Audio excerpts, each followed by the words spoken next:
We are all about to get a lot smarter, guys. Today, Dr. Tan is going to be on the show, and he is going to enlighten us and educate us on the world of vitamin E, the importance of it. Now, don't tune out and say, Jay, I don't care about vitamin E. You better care about vitamin E. I'm telling you, this podcast is going to be informative. It's going to be educational. Dr. Tan is going to give you all of the details on why vitamin E is so important. He is actually the world leading expert on vitamin D. I could read you his credentials, but it'd take me an hour.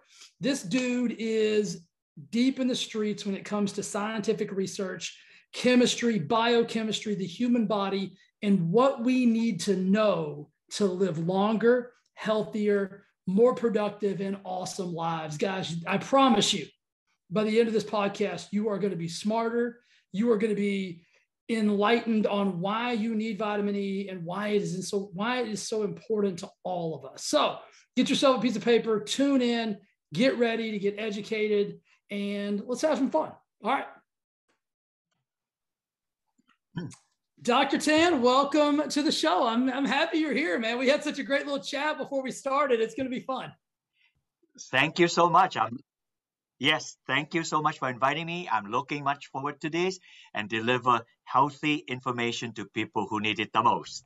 I love it. And we talked about this before I hit record, and I've been in the supplement industry for, going on 30 years. And I was just telling you that when I first started, vitamin E was sexy. It was a big deal. Like, it was everywhere. Everybody was talking about it, and the benefits, and you got to use this kind versus that kind, and mixed. I'm going to say these words horribly wrong, Doc, and you can correct me, but there was like mixed tocopherols and like certain just segments of it, and then all of a sudden it was kind of like started fading away. Vitamin E kind of like lost its luster. Like, why? Tell me, why did that happen? Yes. Well, it's one of the older of the vitamins to be discovered in the 1920s. And when it was first discovered, it actually was discovered as a birth vitamin by two pediatricians from UC Berkeley. And most people cannot even connect it, but that was what it was discovered. Huh. Without vitamin E, the fetus will not go to full term. So that is actually what it was discovered for. Then very quickly soon after, people know that this particular vitamin E has strong antioxidant effect. And then now everybody talks about that. I'll come back to the antioxidant thing, what you should know and what you can drop it, because the word antioxidant is overused. But Yes. For what it's worth. Then you fast forward to the 1980, very sexy time. A lot of clinical study on vitamin E, referring only to alpha tocopherol. And when the 1990s and 20 come, most of them flop. It didn't work and may even do possibly some harm. So it just died a royal death. And at the death of it came, then we read all about vitamin D. It was hot sunshine vitamin. Right. Then in the last 5 years, vitamin K, because it's good for the bone, anti-arteriosclerosis.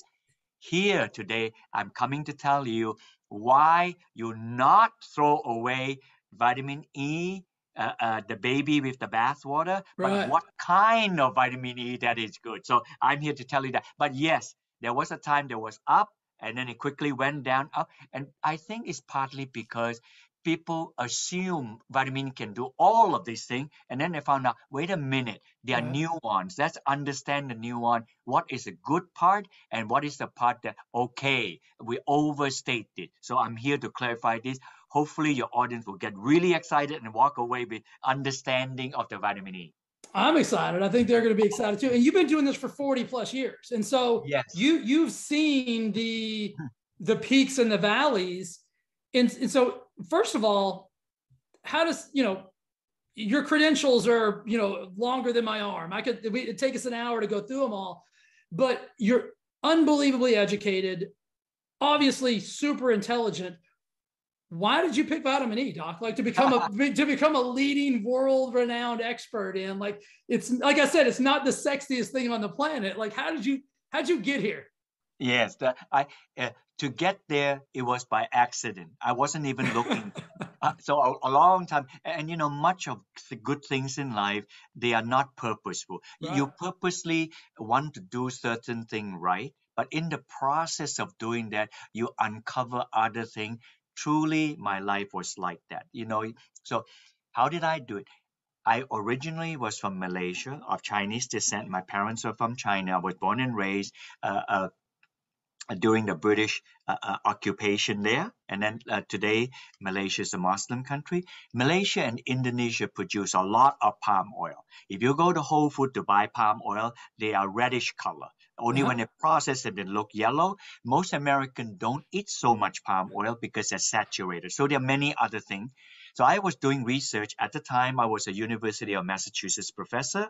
So I was trying to find out how to get the carotene out, because the carotene was a hot ticket about 30 years ago. Everybody talk about beta carotene, this, that, and another thing. And today people talk about lycopene, lutein, good for the eye, blah, blah, blah. They're part of the carotene family. So I was extracting them. After I remove all the fat and remove all the carotene, I have about 0.5% something that didn't go away. So, you know, curiosity, it didn't kill the cat, but I was curious. So I was trying to find out what that was. And then I found out, oh, it has got very strong antioxidant property. So I reported to the funding agency. They say, hey, you might want to look at, oh, no, we know about this. This is just normal vitamin E.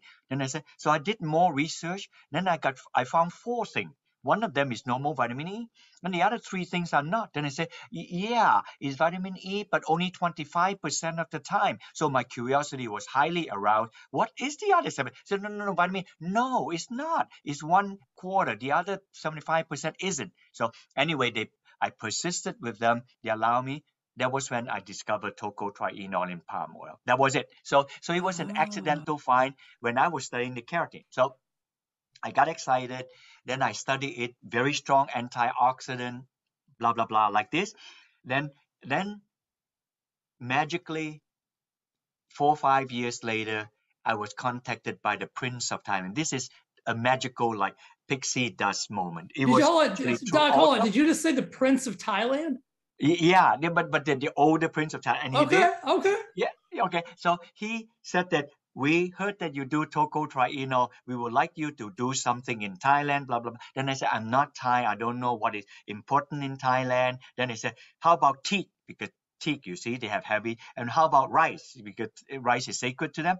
Fine. He said, send me anything that you don't want from teak and anything that you don't want from rice. Let me figure it out. So like that. So I'm also open-handed working with them because I don't know what I'm fishing for. They just know what like. So I did. And then to have the story short, I discovered tocotrienol again. This is from the brown rice, the fiber part of brown rice bran oil. So I discovered it. So now this had already gone 20 years of my time. So I said, I'm a little bit tired of this. I did my discovery, published some papers on this. He said, I need to take a break. I'm telling you the most shocking accidental find of my life. So I did that because I want a break. All this time is already accidental find, but I stayed in tocotrienol a little bit too long. I needed a break. The break came because in 1994, there was a professor, Johannes Seeden, a Harvard ophthalmologist.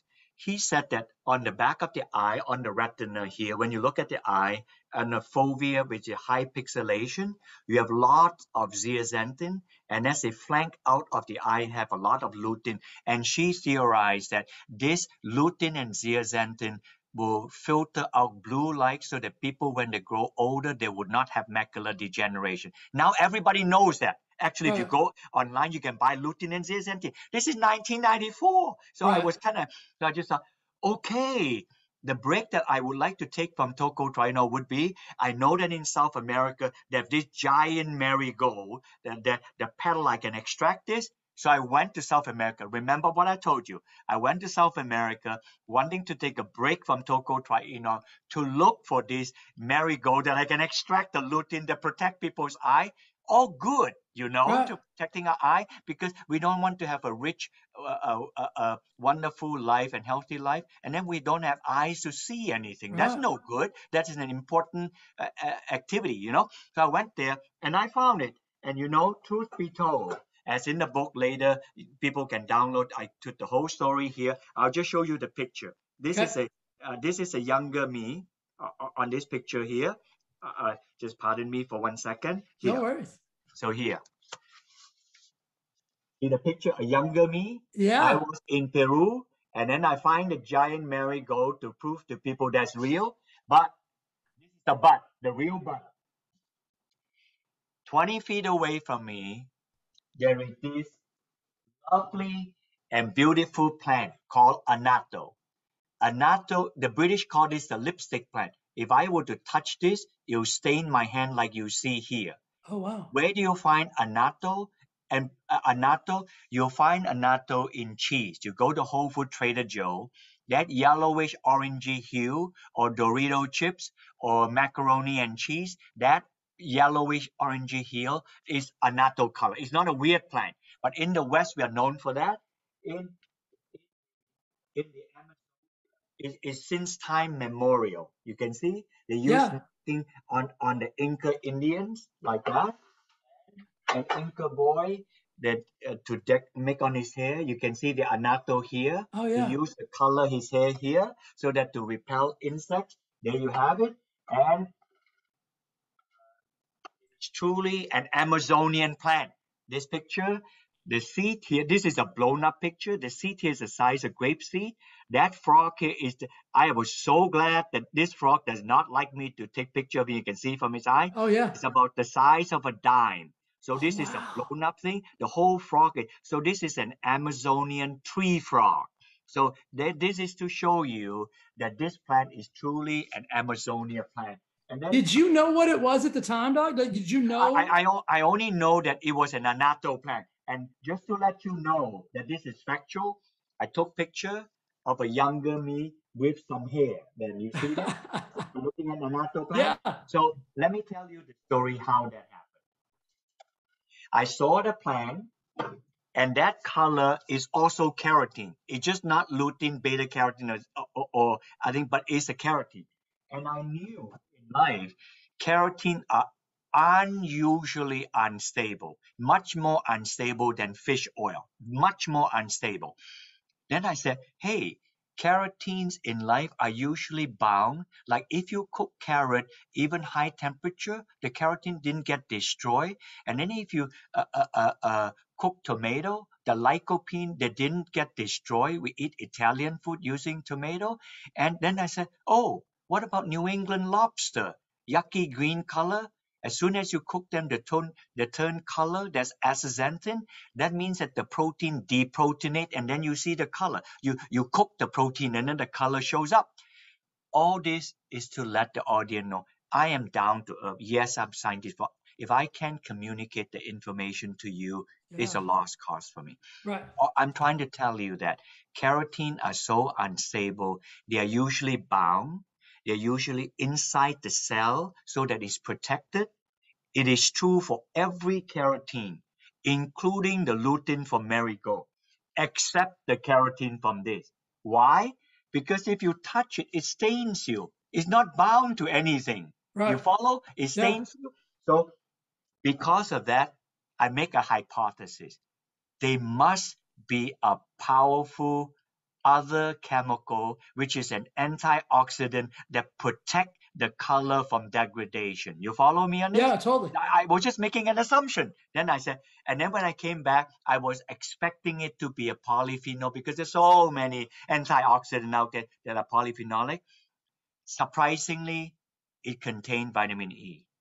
And more surprisingly, it contained tocotrienol. And most surprisingly, it contained tocotrienol without tocopherol. I have never seen them in my life. I immediately called the professor who did the research. I said, look, I got this thing from annatto. It does not contain tocopherol. It does not contain polyphenol. These are all antioxidants, but it only contains tocotrienol. And Professor Qureshi, he was a professor at University of Wisconsin Medicine at the time. He said, Barrie, if tocotrienol can mitigate human condition with all these horrible diseases we have, this discovery of yours, better do this, from the Amazonian that had revealed to you, you are actually turned out to be a botanical biohacker. You found this. And then I said, no, I'm not a chronic biohacker. I'm just been given this. It's one thing. Yes, I can glorify myself and say, but I didn't do that. Remember, I went there to look for lutein. So anyway, I did that.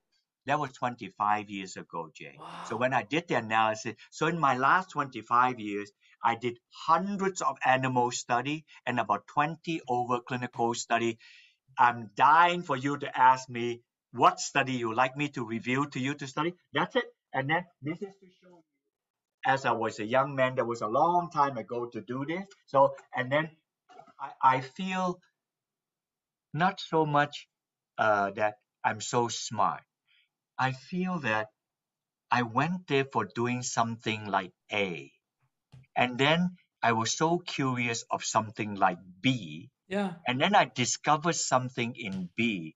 It is meant to be. I agree. So with that, I said, I believe I should do something and let people know what this can do.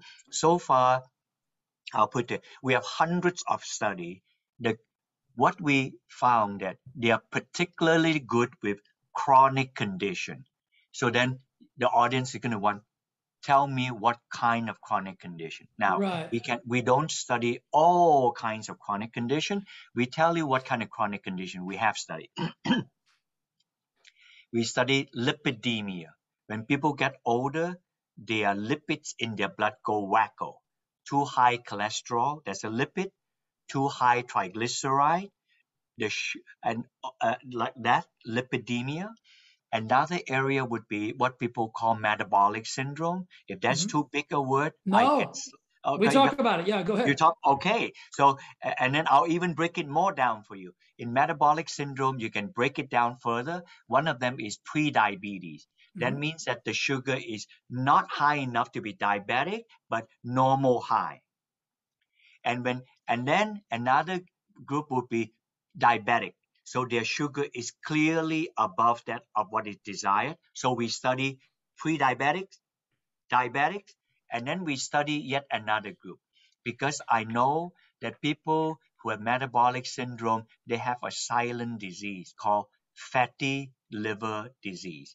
And you should write it down and Google. About 30% globally and certainly of US have fatty liver disease.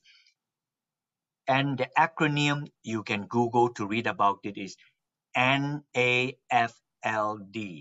It stands for non-alcohol fatty liver disease, NAFLD. It is so awkwardly long because 30 years ago, people that have cirrhosis is alcohol-related cirrhosis. Right. So now they have to have the phrase non-alcohol cirrhotic type liver. So what that means is that through bad diet, particularly high fat diet and high carb diet, we actually force the liver to have so much fat and the liver become dysfunctional, and that is NAFLD. That is definitely another condition of metabolic syndrome. So we did 3 clinical trials and we just finished the last one 2 weeks ago. So I'm excited. Yeah. So those are the area. And then the other 2 chronic condition we study is postmenopausal women with osteopenia. That means that they're not yet osteoporotic. Their hormone drop and then their bone begin to thin. Very good answers to that. The last one we are doing on obese men and obese women. These studies are done in Texas to study they carry so much weight and high percent of the weight is in fat. That's a huge stress and burden on the body. So what can tocotrienol do? And we clearly study the inflammation on the body. So that's that part. Then outside the chronic condition, we have here all out in left field. We use tocotrienol to study very serious cancer. So there you have it. So how about I throw it back to you? Yeah. You tell me what you want me to discuss, and then I'll just answer you as is. Yeah, I'm a big believer in like controlling inflammation. And I think, kind of like what you were talking about earlier, this sounds like there's a component of that. With those obesity studies, what's been the findings so far that have been, beneficial with the use of the vitamin E? In the obesity study, we is supposed to be finished now, but because of the interruption of COVID, so it won't be finished probably until end of this year or sometime in the second half of next year. But I surmise that it's looking good. Why do I say that and not more? Because the study is double blind. So for the audience, I tell you what that means. That means that when we conduct the study, neither the patient nor the doctor know if they're taking a dummy pill or the real McCoy. So therefore, that nobody knows. However, I can answer that question in another way that you would enjoy. Okay. In the lipidemia study, I will say that I'll give you snapshots on this. In the lipidemia study, people have high cholesterol. High cholesterol bring on arteriosclerosis, not a good thing, and heart condition. And we see that the bad cholesterol drop, typically 15-20%, a good thing. And then in the metabolic syndrome, I'll give you a shorthand understanding of metabolic syndrome. So you want they came up with that phrase because about 30 years ago, a Stanford professor know that the metabolites, that's where the word metabolites, the metabolites in the body is out of kilter. And the metabolites that are out of kilter are sugar, triglyceride, and cholesterol. We need this to live. If we don't have this, we can't live. But they're out of kilter. Too high cholesterol, too high triglyceride, and too high sugar. Then that's bad news, But without them, we can't live. So he was trying to figure out why do people have this thing going up so high. He didn't know. So they call it syndrome X, because during that time we have X file, you see, so it's very sexy. Yeah. But X is actually they mean we don't know what the heck is the meaning. So right now we know what the heck is, therefore the X is drawn in this metabolic syndrome. So metabolic syndrome just mean like this. So I simplify this to you, and you can be the doctor to read your note. When you go to see your doctor next time, you have your lipid profile, and then you got your sugar numbers. The doctor usually read your cholesterol. Cholesterol too high, they give you statin drug. Usually, if you look carefully, you have a triglyceride number there. So this is what I'm trying to get at. People with pre-diabetes, sugar is not normal, but not above normal to be diabetic, normal high. That's sugar. Triglyceride is high. So people who are pre-diabetic have high triglyceride, normal high sugar. People who have diabetic, high triglyceride and high sugar. That's it. So therefore, something is the matter with the triglyceride, even in pre-diabetic. So next time when you get your lipid profile, read the triglyceride. Then you know if you have metabolic syndrome or not. Very simple. It's in your panel all the time, like that, Just read that. So we therefore study pre-diabetic people, and we saw that the triglyceride dropped. Then I said, good news. So how do you understand pre-diabetes and diabetes? It's like this. At the end of the day, yes, it is about sugar. Then how do you understand the relationship between triglyceride and sugar? When we stress our body with food, the sugar is normal high, but the triglyceride compensate for that, so the triglyceride is high. But if the triglyceride is high for a very long time, the floodgate bursts. When the floodgate bursts, then the sugar shoots up. That is to say, I'll say the scientific thing, but the audience, when you know this, you'll forever be grateful, as I was grateful when I was first told. Hypertriglyceridemia always precedes hyperglycemia. High triglyceride always precedes high sugar. So you watch your triglyceride. If you control your triglyceride, your sugar will not go out of whack. What is there not to like, Yeah. So like this. So that's very important. And that's why pre-diabetes before diabetes. So we did that. In the pre-diabetes study, we saw that the inflammation dropped. So that answers your question, because they're typically overweight people. Then we went on to study people who are diabetic. In the diabetic, their sugar is already above normal, the triglyceride is still high. We saw the triglyceride drop and the sugar also dropped. But we didn't stop there. In people who are diabetic, the best way to measure is not just a fasting glucose, it's a fasting glucose and the insulin. Why? Because in people who are diabetic, the insulin is dysfunctional. They're producing insulin. So, and you know what happened when we give them the tocotrienol we got from annatto? The sugar drop and the insulin become responsive. It become insulin sensitive. Then I said, wow, this is cool. That means that if my pancreas is producing insulin, my insulin is working. Why do you need the insulin to work? The insulin is a chaperone to the sugar. You see, this is a sugar. This is insulin.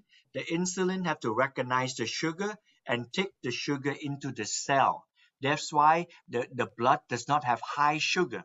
But if the insulin is dysfunctional, it cannot recognize the sugar, then it's just floating like this. But if it recognizes the sugar, take it to the cell, then the sugar in the blood is controlled. We found that tocotrienol make the insulin responsive. I am as happy as I can. And also because of that, the triglyceride drop is back in kilter. The pendulum is back in balance again. And then the diabetes is more in control. So finally, we study people with fatty liver condition. So we have three studies. One, 3 months, separately a 6 month, and finally a 12 month that we just completed. We found that it lowered all the stress liver enzymes. It lowered the inflammation in the liver. It reduced the fat in the liver, and then it also reduced the fibrosis. When the fat is too much in the liver, it beginning to have scarring tissue in the liver. Once you have scarring tissue, it's not good. If it's still not controlled, that's going to go to cirrhosis.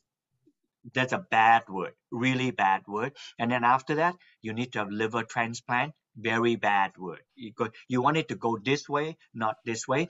So we found that. So I reported to you in a snapshot everything. Yeah. You know what we also found?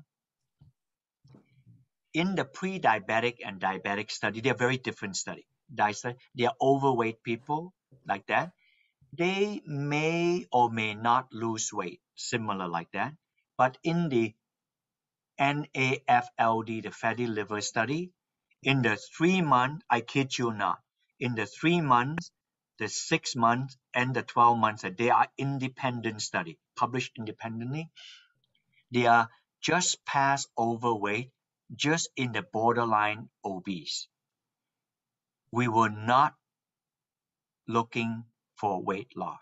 Right. I repeat, and we didn't see weight loss after 2 weeks, like many weight loss thing. And I was, when the 3 month study came out, my scientist told me, he said, Barrie, they lost 12 pounds. And then they said, nah. Then I said, Barrie, it's statistically significant.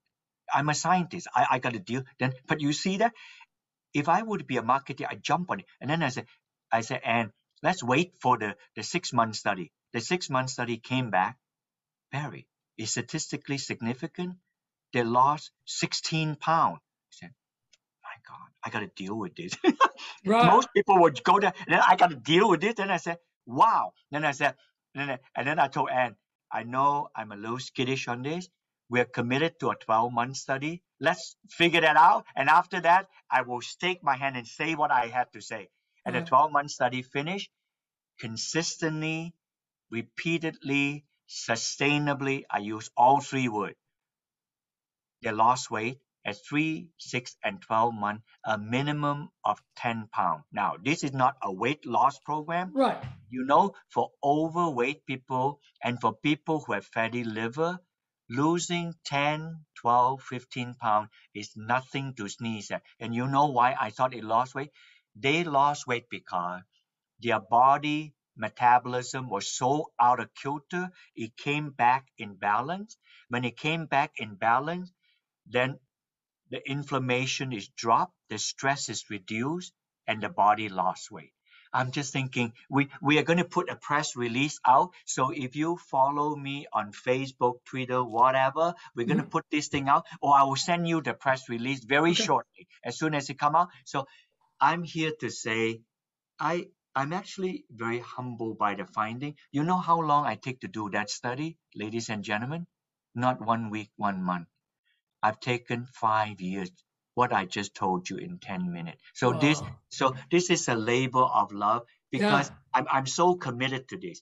If it doesn't work, I must zip. I must not tell because it's a false hope. But if it does work, I should let people know about this. So and then the study will be published. I'll be glad to send you this. So and then after all is said and done, I discovered it purely accidentally 25 years ago when I was in Peru looking for something else, like that. So there you have it. Yeah, So I'm glad you did. So, Doug, I mean, we've talked about this a lot. I don't want people to go out and just get any vitamin E. So tell me about this special vitamin E. What, where can we get it? What's the difference? What, look, feel, the whole 9 yards. Okay. Now, when you go out to look, very good question. First, 95% of all the vitamin out there are tocopherol. You don't want tocopherol. Okay. If you eat your normal diet, you'll get about your 10-15 grams of tocopherol. That would be good enough. You want tocotrienol, and the tocotrienol is spelled like this: tocotrienol, tocotrienol. If you type my name, it will be all over the map. I'll give you enough link to go for it. You want tocotrienol. When you look for tocotrienol, you're going to find 3 sources of it. It is from rice, palm, and annatto. Annatto is from the plant I show you. By the way, all these 3 sources, I discovered them. Is there one that we should look? Is there one that we're going to be easier to find, Doc, or is it? Do they all get 3 going to be kind of universal, or is there one we should look for? You will find now. Remember, about 95% of all the vitamin E will be tocopherol, so you have to look harder. But if you type the word tocotrienol, you put annatto tocotrienol, that would be the best. Now, I'm advising you not to get palm and rice tocotrienol, even though I discovered them also. Right. And the reason is palm and rice tocotrienol contain 25 to 50% tocopherol. Okay. So in other words, if you have 100 milligrams of each of these, you will only get 50 to 75 milligrams of tocotrienol in rice and palm. So we need to look for tocotrienol? Tocotrienol from annatto. Annatto. Okay, spell annatto for me, Doc. Here. Annatto. Perfect. Annatto. Okay, perfect. So annatto tocotrienol, because annatto tocotrienol is tocopherol-free with 0 tocopherol and 100% tocotrienol. This is the reason why it worked as well as I just explained to you all the study. This is a God's gift, because if you look at this plant again, remember, plant for your audience and my information so that it doesn't get into our head. Plants never make things for you and I. We got it wrong in our head. Plants cannot move about. They make things to protect themselves. Right. So they make the tocotrienol to protect the color from degradation. So in order to do that, they have to make the most powerful antioxidant to do this. So if the audience out there, oh, Dr. Tan, I read antioxidant, they use too much. And I agree with you. I'll tell you how to siphon this. Please allow me to say this like that. Yeah. There are thousands of antioxidants there. How do I screen this donkey out from other donkeys so I get the real McCoy out there? I'll tell you how. In the human body, we have about 30% muscle and about 30% fat, and then The other 40%, water, calcium, bone, and carbohydrate like that. Of all these major food items, fat is the easiest to oxidize. We're in the summertime. Put a stick of butter out there and come back 2 hours after you smell it. You know exactly what I mean. If you drive past a roadkill, you smell that, you know immediately what I mean. They are oxidized fat. That means that the fat is the first thing to go when it comes across oxygen. Oxidation. They come across, there's the first thing to go. So then they say, well, Dr. Tan, it is also true we don't want our protein to get oxidized. Agree. It's also true we don't want our carbohydrate to oxidize. Agree. It's also true we don't want our nucleic acid to oxidize. True. Because if it is oxidized, then our DNA is going to go wacko. All agree. But let me remind you as a case in point. In a cell, the nucleus deep in the holy of holy is where the DNA is. By the time something gets oxidized, the nucleic acid in your DNA, I am a dead meat a long time ago. I can tell you, I'm so dead meat. But so yes, I agree. But so you want your body to be protected from the thing that is easiest to oxidize, and the easiest to oxidize is a fat. Trust me, it's the fat. So now, if I have 40% fat, most of my fat is not in my love handle, in my butt, and in the arm here. Most of the fat is in the cell wall. The cell that contains your cell wall, because all the lining of the cell walls are fat. And we have 38 trillion cells, 5,000 times the population of the earth. Those cell walls need to be protected. And those cell walls, they are protected. They look like a sperm, a head that's sticking on the water, and a tail like fatty acid, very lipid soluble. And then here, I'm showing you a tocotrienol molecule. If I purposely go out of frame here, you see that? There's a black and white that sticks into the tail of the lipid. See, it's sticking there. If I go out of frame the other side, that's the antioxidant head. This will capture all the oxygen. So this molecule is the one that sticks into the membrane. So there are other antioxidants, but they do not go into the membrane. And you want the membrane to be protected because most of your fat is in the membrane. So now, if you believe me, that is not going to change, ladies and gentlemen. So you can take other antioxidants, they protect X, Y, and Z, but the one that you want protection, which is the cell membrane, is not doing. And why is that so important to protect the cell membrane? I'll tell you. The cell membrane is the gate, and the inside of the gate are many houses. It is a gated community. If the gated community is compromised, you know the detail. It's not good.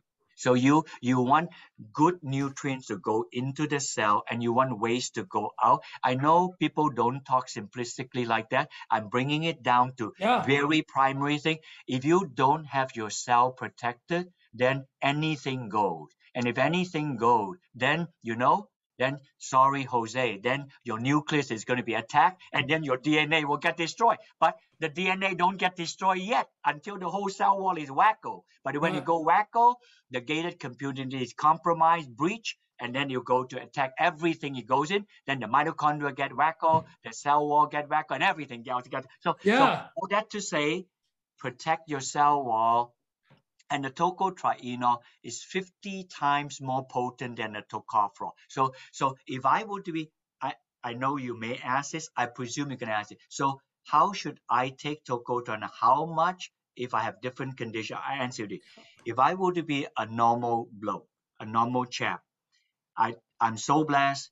I don't come from a family history for X, Y, and Z. I'm healthy like that. If you are like that, you need only to take 100 to 200 milligrams of tocotrienol a day as an antioxidant protection for the reason I just told you, to protect your cell, because you don't have X, Y, and Z, just for that, like that.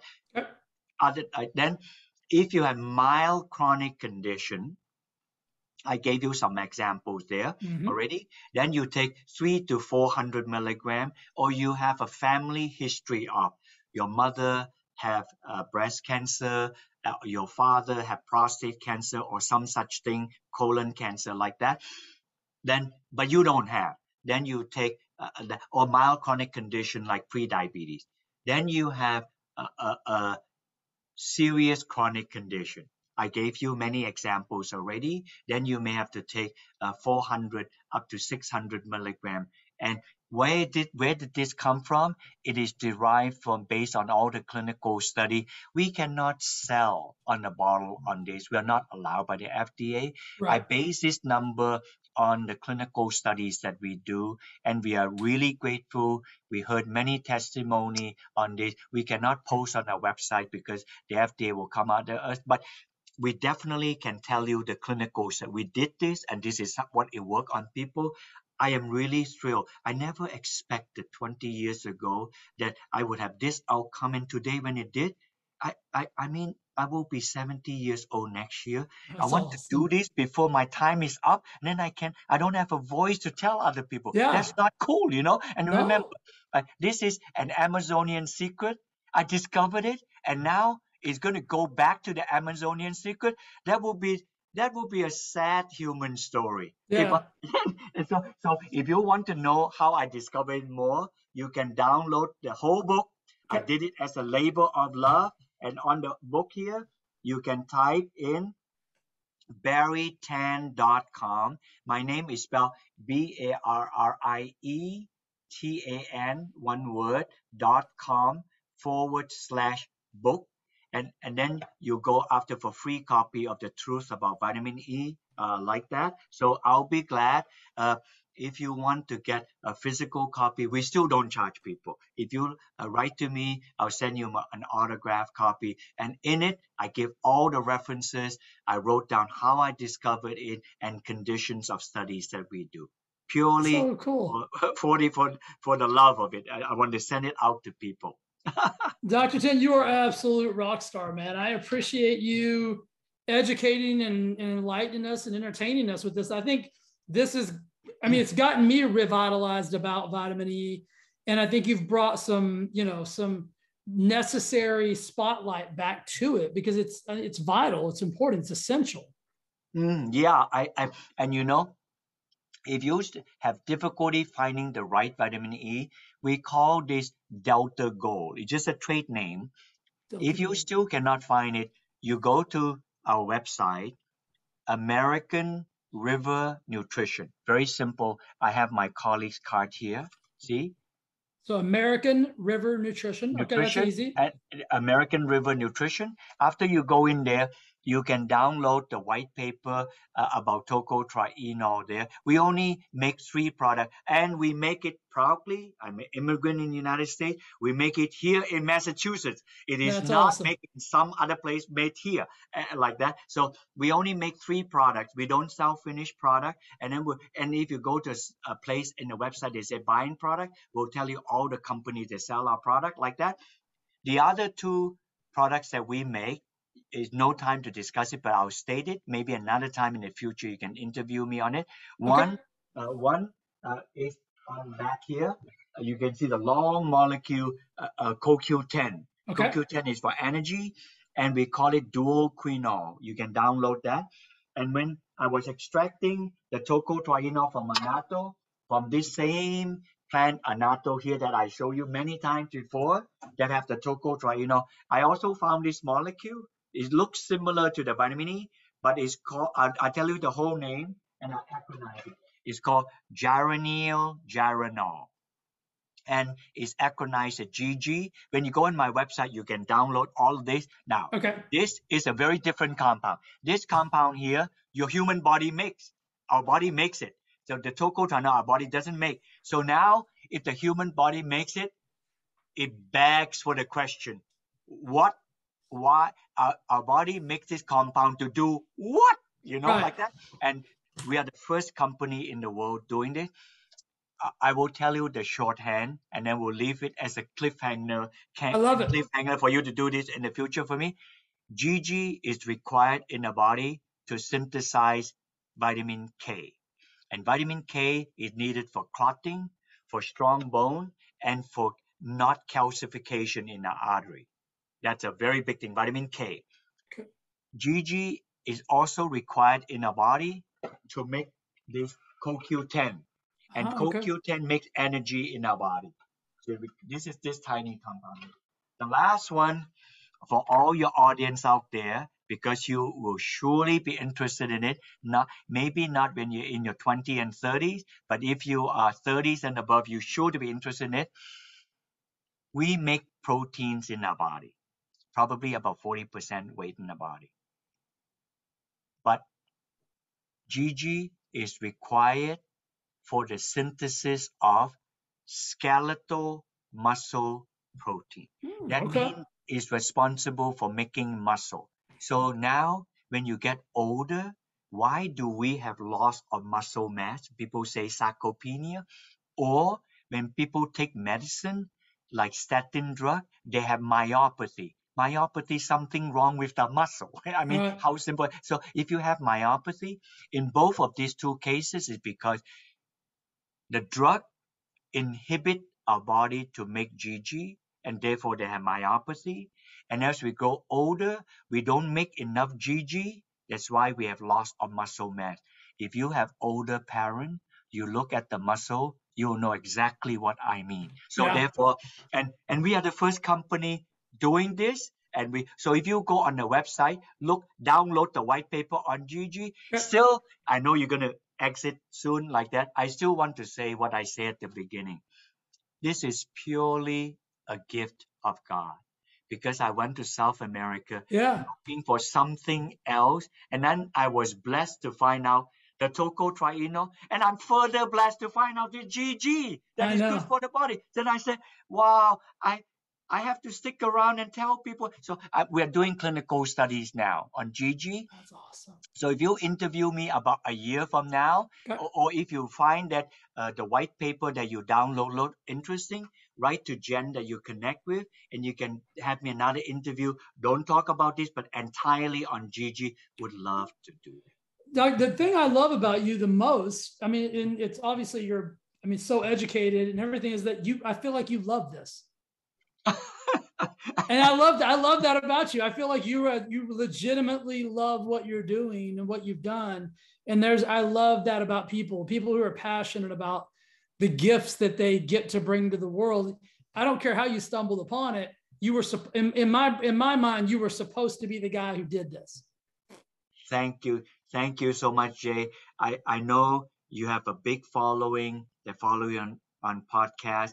I trust that this will be a real blessing awesome. To your audience. And if they are blessed, if this is useful to your audience, please tell other people, because I don't have a huge loudspeaker. But I discovered this gift is meant for everybody, not for me, So it can be, then I'm really blessed. So I hope that this is a blessing to you, to all your audience out there. If you like this, let me know. And then when you put out your podcast, give us a link. We will broadcast to many other people that we have come in contact. You're awesome, Doc. Thanks for being on the show, Doc. I've thoroughly enjoyed this. I can't wait to connect with you again. And I know the audience is going to love it. Thanks for your time today. Thank you so much. All right. See you, Doc. Hey, before you go, I'd just like to say thank you again for listening to the Thrive Forever Fit podcast and watching on YouTube. It means the absolute world to me. And if you would do me one favor, and that is simply subscribe and review this podcast on whatever platform it is that you enjoy it on, YouTube, Apple, Spotify, doesn't matter. I would absolutely be so grateful and so thankful if you do that for me. Thanks again for listening, and I'll see you again next week with an awesome, awesome episode. Bye.